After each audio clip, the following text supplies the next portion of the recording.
Hey, Brian here with BL Landscapes, and today we're going to talk about paver installation and the proper procedures to guarantee that you'll end up with a product that's going to last a lifetime. So what we're looking at here today, we have a paver pathway that's already in progress, but what you're not seeing is all the prep work that goes into this. So to start out with, we're going to come in and we remove all of our soils and all the softer materials, and what we want to see is about a 6 to 8 inch minimum compacted gravel base. So after we haul out all of the debris, we'll bring in gravel, and we like to compact this in about 2-inch layers. So we'll bring in a layer of gravel about 2 inches thick, and then we'll compact that, and then we'll add another layer and compact that until we get built up to the height that we want. So basically, after we get our gravel base in and compacted, then what we do is we set down these screed rails, and what that does is, one, gives us this thin layer of sand that the pavers will bed down into once we compact those. But the other thing it does is it kind of eliminates any little imperfections that are in our gravel base. It will float over those and give us a perfectly flat surface. Then after those bars are pulled out that we use to get that uniform layer, then what these guys do is they come back through with a mag and they level everything out perfectly. And that way then the guys can follow right behind laying down the pavers. So now that we've got our base in for our pavers and we've talked about our sand layer that we put in, the next steps that you're going to want to think about before we actually start laying down pavers is there's a couple things to consider. One of them is that you want your paver pattern, whatever type of pattern it is, you want it to run parallel with the house or the concrete surfaces, whatever it is that you're meeting up to. And so that's one thing to pay attention to before you start. And then really, one of the big things as you're laying your pavers, you want to make sure you're just setting your pavers down nice and straight and tight to each other so that you're not messing up that sand layer as you lay your pavers. The other thing is just checking yourself. As you build your pattern out, you can see if you start to get any kind of curve to it or get off course, you'll start to see gaps. And so you want to pay attention to those and just kind of check yourself, and whether it's with a string line or a straight edge, and just kind of make sure that your pattern is staying true and staying straight. So now that we've talked about our prep for your pavers and talked about basically laying them out, now what we want to talk about is how to mark out your curves when you're doing these curved pathways or curved edges on your patio. There's a lot of different ways that you can do this.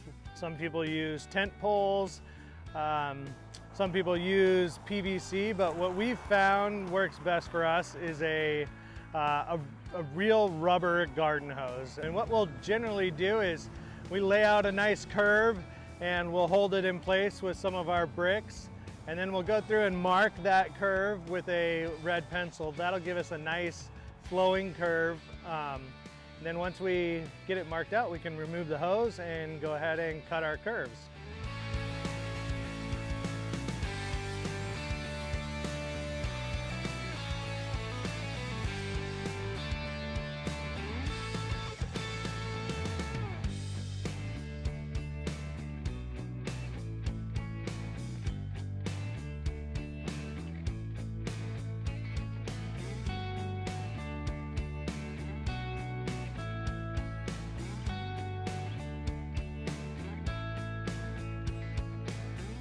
So after you have your pavers cut in and your borders laid, then we need to talk about paver retention. There's a couple different methods.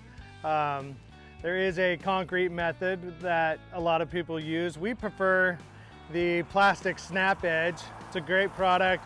The reason I really like it is because we can bring our landscape right up to the edge of the pavers, including our bedding areas or sod. There's no gap there where you have concrete that you have to deal with. So the snap edge border, one of the biggest things is if you're doing a standard type base like we do, you want to scrape away the layer of sand that you've put down to screed.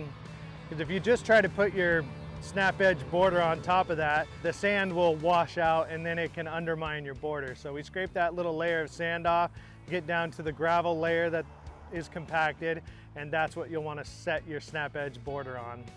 It's held in place with 10 to 12 inch steel spikes. They're actually designed so that they'll actually rust, and that will bind them into the rock and the soil underneath, and it makes a really nice solid border. All right, so one of the final steps when you're laying your pavers is going to be your final compaction. You know, what we use, there's a couple different types of compactors. There are roller compactors that have rubber wheels on them. Especially if you're just starting out, they're pretty expensive, and we've found that a regular compactor that we use for our gravel base works really well. The only difference is we do install a poly pad underneath your compactor. Some people use a piece of carpet, some people use a rubber floor mat or a mud flap off a truck, but we like the poly pad. It works really well, it's a good investment. So after your pavers are all laid and your borders are set in, you're gonna wanna wash off your pavers, make sure they're nice and clean so you don't have any gravel or sand that could scratch them. Then we just simply run over everything with the compactor with the poly pad on it and make a couple passes in each direction, and that'll get everything smoothed out and leveled out nicely. All right, so one of the last steps that you're gonna do is going to be installing your poly sand. That's something that we have to do on a drier day where we have some consistent warmer temperatures. So we will be making another video showing you that process soon. And yeah, in conclusion, that's how we install pavers from start to finish. From your preparation to your bedding layer to laying and cutting borders and compaction. Thanks for watching, and I look forward to making more videos.